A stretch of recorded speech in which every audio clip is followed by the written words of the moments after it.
Hi guys, welcome to Keeping It Simple Crafts. I hope everyone is doing good. Today we're going to be making a fall Dollar Tree Deco Mesh wreath. For this wreath, you're going to need one 14-inch wreath form from Dollar Tree. You are going to need 7 rolls of the 6-inch Deco Mesh from Dollar Tree. I have out 9 rolls, but you only need 7. You will also need some pipe cleaners, and you're going to want to cut your pipe cleaners in half. First, you're going to take your Dollar Tree 6-inch mesh, and you're going to cut the mesh into 6-inch strips. So just remember, cut your mesh into 6-inch strips, and it's going to take 7 rolls of the Dollar Tree mesh. Next, you're going to take a strip and you're just going to roll the mesh, and then you're going to want to have a chip clip or a clothespin close by, and you will need 2 of them. So take a roll, put the chip clip around it, set it aside, take another strip of mesh, roll it up, then grab another chip clip or clothespin, clip on the center of it, put it aside. Now you're doing your last roll of mesh, roll it up. Then you're going to take those 3 rolls of Deco Mesh and you're going to put them together and make a bundle.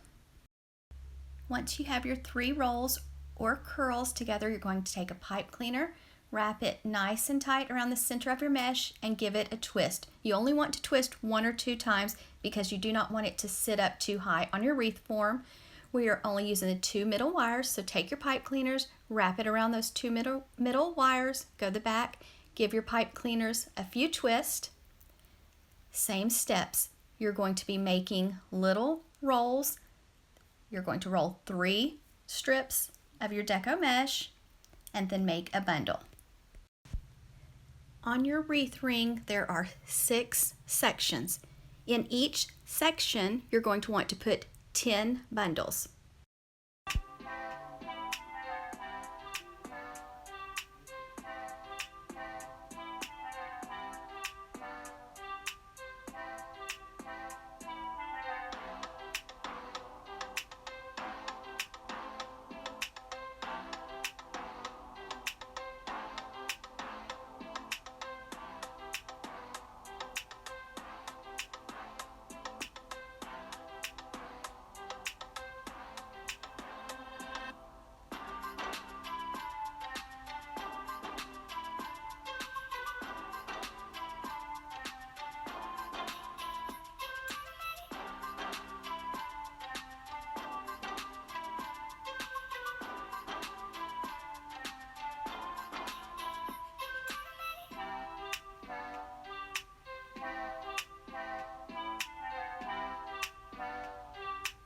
I started out cutting my mesh with scissors and then I switched over to the rotary cutter, and I think it's a little bit less fraying if you use the rotary cutter, but either way will work fine. Just make sure you get your little strips of mesh rolled nice and tight, put a chip clip or clothespin around them, put 3 rolls together to make a bundle, 10 bundles per section.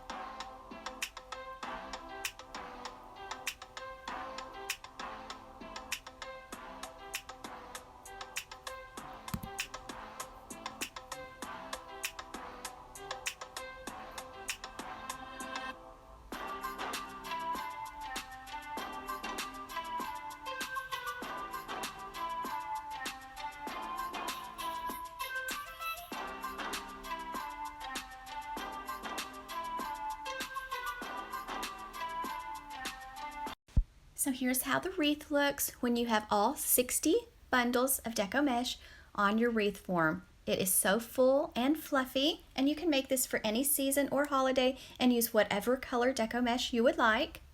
If you are enjoying watching this tutorial, please give this video a thumbs up, share it with your friends and family, and leave me a comment. And don't forget to subscribe to my channel if you have not already.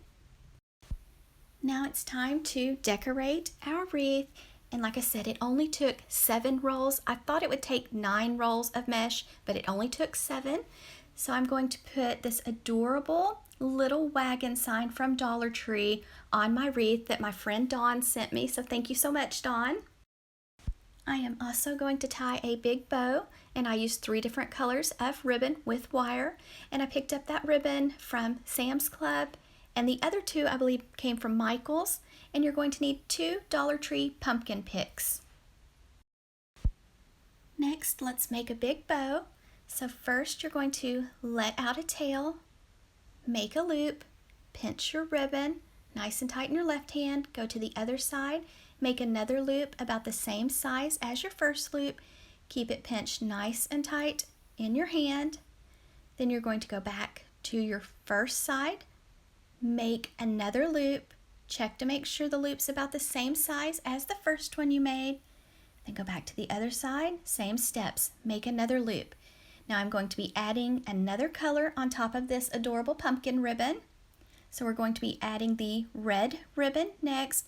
I wish the red ribbon would have been more of a burgundy, but I think it still works okay. It's not my favorite, but that's what I had, so that's why I went with it. I may change it out, I don't know. You'll have to let me know your thoughts.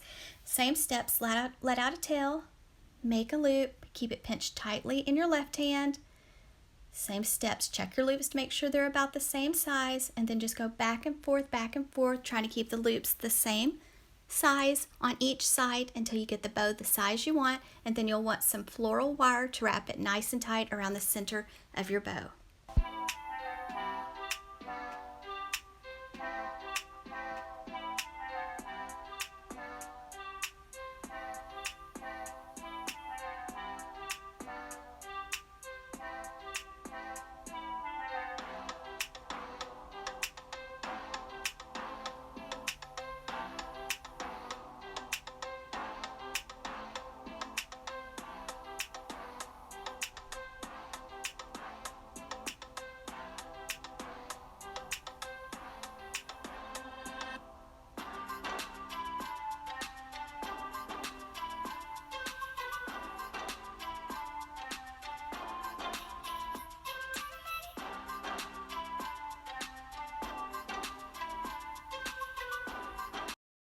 I am using 20 gauge floral wire, so make sure you get your wire nice and tight around the center of your bow. Keep your wires long because you're going to be using those wires to attach your bow to your wreath. Now you're ready to dovetail the ends. Take your ribbon, fold it in half with the edges to the left side, go to the folded side, cut away from the fold, and that makes the pretty V on the end. It just kind of dresses up your bow. Make sure you do all of the ends and then go back and fluff the loops of your bow. Now the last ribbon that I used, the 1.5 inch width ribbon from Sam's Club, it's not quite as good a quality, so the loops didn't want to stand up as well. So the secret for having beautiful bows is good quality ribbon. If you're going to splurge on something, I would recommend splurging on ribbon. And I'm just taking a strip of the pumpkin ribbon, probably about 16 inches long, and I am just tying it in a knot around the center of the bow. This is not one of my better bows, so if you would like to see another bow tutorial, just let me know and I'll link one for you. I have lots of funky bows, loopy bows, double bows, lots of bow tutorials, so just let me know and I'll link one for you in the comment section. And so when I tied the strip to the center, it kind of made like a knot in the center, and then I just take the tails and kind of put one going at the top and one going at the bottom. And I think it just kind of gives it a neat effect, or you'll see it in just a second, because I didn't put a lot of florals when I did my swag. I just used the 2 pumpkin picks, so I think that kind of helps to fill in and dress it up a little bit. Just remember, I'm just here trying to give you some ideas. You don't have to make yours the same way that I made mine. I'm just showing you some different options here. Next, I'm taking these Dollar Tree pumpkin picks and I'm going to put one to the left, one to the right, overlap the stems, and then I'm just going to zip tie them together. And then once you have it zip tied nice and tight, cut off the extra part of the zip tie. Now this is so simple. You're going to take your big bow that you just made, take those wires, and you're going to take the wires, wrap them around the little swag, go to the back and twist the wires. And now you have it all put together, and then you're ready to put your swag on your wreath. Now when you attach your bow and your swag, you're going to want to take those wires, thread them through the Deco mesh. Be patient. Don't go around the Deco mesh because it'll change the shape of your wreath. Be patient. Thread your floral wire through the Deco mesh, go to the back of the wreath, twist the wires, cut off the wires shorter, and fold the wires down. And this is the way it looks. Next, I'm going to take the Farm Fresh Pumpkins sign and I'm just going to wire it on. So I remove the string and it has 2 holes already in it. So I'm just taking some floral wire, threading the wire through those holes and going to attach it to my wreath. And last, I'm just taking some Dollar Tree vase filler and just hot gluing some of the glitter balls on and a few pine cones on. Just be very careful when you're using your hot glue. And that's it, guys. It's ready to hang up on your door. I hope you enjoyed watching me make this wreath. If you did, let me know. Leave me a comment. And also, what is your weather like? Today is September, I believe the 14th, and it's in the 80s here.